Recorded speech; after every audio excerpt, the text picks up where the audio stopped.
আচ্ছা ডাক্তার মাসুদ, কুসুমকে যখন হাসপাতালে আনা হয় তখন কি কুসুমের শরীরে কোনো প্রকার আঘাতের চিহ্ন ছিল? না, কুসুমের শরীরে কোনো আঘাতের চিহ্ন ছিল না। মিথ্যে কথা মহামান্য আদালত, মিথ্যে কথা। ডক্টর মাসুদ মিথ্যে কথা বলছে। মহামান্য আদালত, ডাক্তার মাসুদকে জিজ্ঞাসাবাদে কোনো প্রকার বিঘ্ন সৃষ্টি না করার জন্য আবেদন করছি। আবেদন মঞ্জুর করা হলো এবং একই সাথে ইন্সপেক্টর আগুনকে অনুমতি ছাড়া কথা না বলার জন্য সতর্ক করে দেয়া হলো। ধন্যবাদ মহামান্য আদালত। আচ্ছা ডাক্তার মাসুদ, পুলিশ রিপোর্টে উল্লেখ করা হয়েছে কুসুমের মৃত্যু আমার মক্কেল কর্তৃক শারীরিক নির্যাতনের কারণে হয়েছে, অথচ আপনি বলছেন কুসুমকে কোনো প্রকার শারীরিক নির্যাতন করা হয়নি। তাহলে মহামান্য আদালত এবং আমরা কোনটা বিশ্বাস করব? আমি মনে করি ডাক্তারের রিপোর্টকে অমান্য করা বা অস্বীকার করার কোনো কারণ নেই, কারণ আমি ডাক্তার হিসেবে যা দেখেছি, পরীক্ষা করে যা পেয়েছি, সেই সত্যটাকেই পোস্টমর্টেম রিপোর্টে উল্লেখ করেছি। পুলিশ রিপোর্টে আরো বলা হয়েছে কুসুমের মৃত্যুর সময় কুসুম 7 মাসের অন্তঃসত্ত্বা ছিল। মোটেও না, কুসুমের অন্তঃসত্ত্বা জনিত কোনো সিমটম ডাক্তারি পরীক্ষাতে ধরা পড়েনি। সে নিজেও এমন কোনো কথা মৃত্যুর আগে আমাকে বলেনি, শুধু বলেছে তার এই মৃত্যুর জন্য সে নিজেই দায়ী। মহামান্য আদালত, আমার আর কিছুই বলার নেই। আমি শুধু আমার মক্কেলকে বেকসুর খালাস প্রদানের জন্য মহামান্য আদালতের কাছে আবেদন করছি। সমস্ত সাক্ষী প্রমাণের উপর নির্ভর করে আদালত এই সিদ্ধান্ত উপনীত হয়েছে যে আসামি ড্যানির বিরুদ্ধে আনিত অভিযোগ সম্পূর্ণ মিথ্যা। তাই এই আদালত আসামি ড্যানিকে বেকসুর খালাস প্রদান করছে।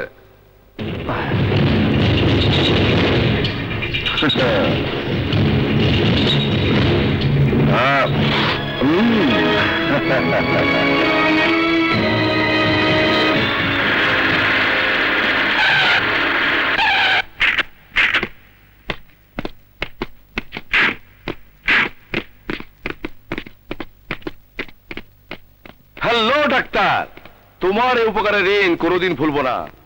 Thank you doctor, thank you.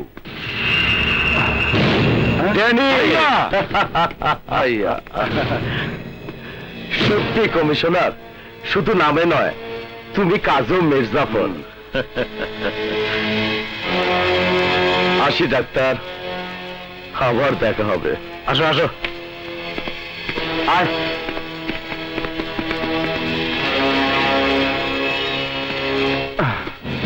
বেঈমান!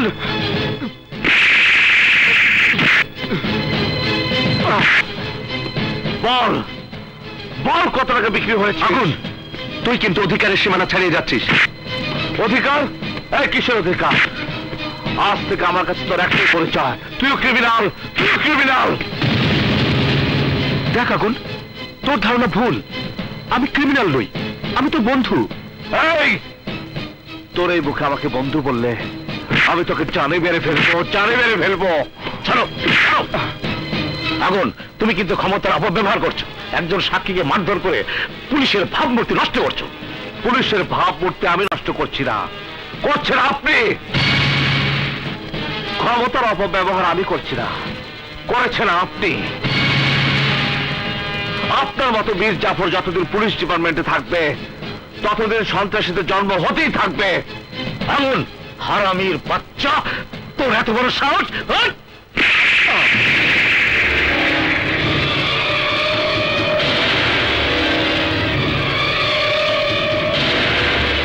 আমি তোকে আবারও বলছি, মাথা থেকে ন্যায় নীতির ঝুড়িটা ফেলে দিয়ে আমার কথা মতো চলতে শেখ। তা হলে কিন্তু আমি তোকে সত্যি সত্যি বাংলার হিরো থেকে বাংলার ভিলেন বানিয়ে ছাড়বো।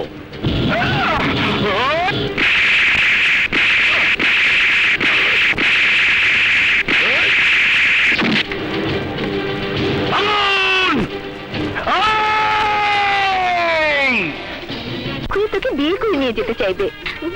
চল ভাবি।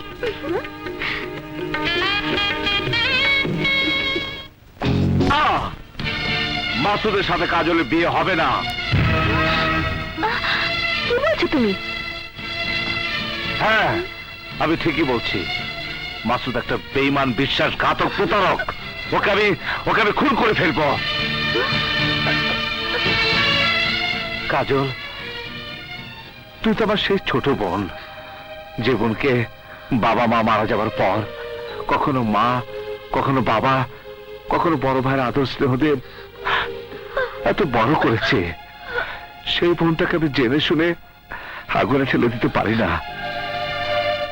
যে মাসুদকে আমি আপন ভাইয়ের মতো ভালোবাসতাম, সেই মাসুদ সামান্য কিছু টাকার বিনিময়ে আদালতে মিথ্যে সাক্ষী দিয়েছে। এখন তুই বল, যে মাসুদ টাকার কাছে নিজেকে বিক্রি করে দেয়, তুই কি তাকে বিয়ে করবি? হ্যাঁ, তুই বল, যে মাসুদ তোর ভাইয়াকে আদালতে সবার সামনে ছোট করে দিয়েছে, তুই তাকে বিয়ে করবি? নিশ্চয়ই না ভাইয়া। তোমার আদর স্নেহে আমি বড় হয়েছি, তোমার আদর্শে আমি মানুষ হয়েছি। তোমার সম্মান রক্ষা করার জন্য এক মাসুদ কেন, এমন হাজার মাসুদের ভালোবাসাকে পায়ে ছেড়ে দিয়ে আমি দূরে সরে আসতে পারি। ভাইয়া, তুমি যা বলবে আমি তাই করব, কিন্তু তার আগে শুধু একটি বার আমি মাসুদের মুখোমুখি হতে চাই। ওকে জিজ্ঞাসা করতে চাই কেন সে এমন করলো। শুধু এই একটি কথা জিজ্ঞাসা করার অনুমতি দাও আমাকে। ঠিক আছে, আমি অনুমতি দিলাম।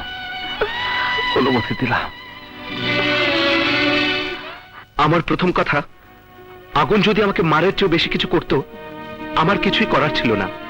তুমি কি বুঝতে পারছো, তোমার এই মিথ্যে বলাটা শুধুমাত্র ভাইয়াকে আদালতের কাছে ছোট করেনি, ভাইয়ার কাছে আমার ভালোবাসাকেও ছোট করে দিয়েছে। কিন্তু কেন, কোন স্বার্থে তুমি এই কাজটি করেছো? এই একই প্রশ্ন আগুন আমাকে সেদিন করেছিল, কিন্তু তখন সে প্রশ্নের উত্তর দেয়া আমার পক্ষে সম্ভব ছিল না। কিন্তু এখন আমি তোমাকে বলবো, তুমি শোনো কেন আমি সেদিন আদালতে মিথ্যে বলেছিলাম। ডাক্তার, একমাত্র তোর মিথ্যা সাক্ষী আর মিথ্যা পোস্টমর্টম রিপোর্ট আমার ভাই ড্যানিকে আদালত থেকে নির্দোষ প্রমাণ করে বের করে আনতে পারে, একই সাথে আরো দুটো জীবন বাঁচাতে পারে। আর সে দুটো জীবন হলো ওই যে চেয়ে দেখ। সূচনা? হ্যাঁ, ওরা রাস্তা পার হতে যাবে, তখনই তোর এই গাড়ির চাকার তলায় মা মেয়ে দুজনকে পিষে মারবো, আর পুলিশ অ্যারেস্ট করবে তোকে। ওই যে চেয়ে দেখ, স্বয়ং কমিশনার তোকে অ্যারেস্ট করার জন্য অপেক্ষা করছে। বল, মিথ্যা সাক্ষী দিয়ে ইন্সপেক্টর আগুনের স্ত্রী আর সন্তানকে বাঁচাবি, নাকি তাদেরকে মেরে নিজেই জেলখানায় যাবি? ওই যে দেখ, মা মেয়ে রাস্তা পা। গাড়ি স্টার্ট দে।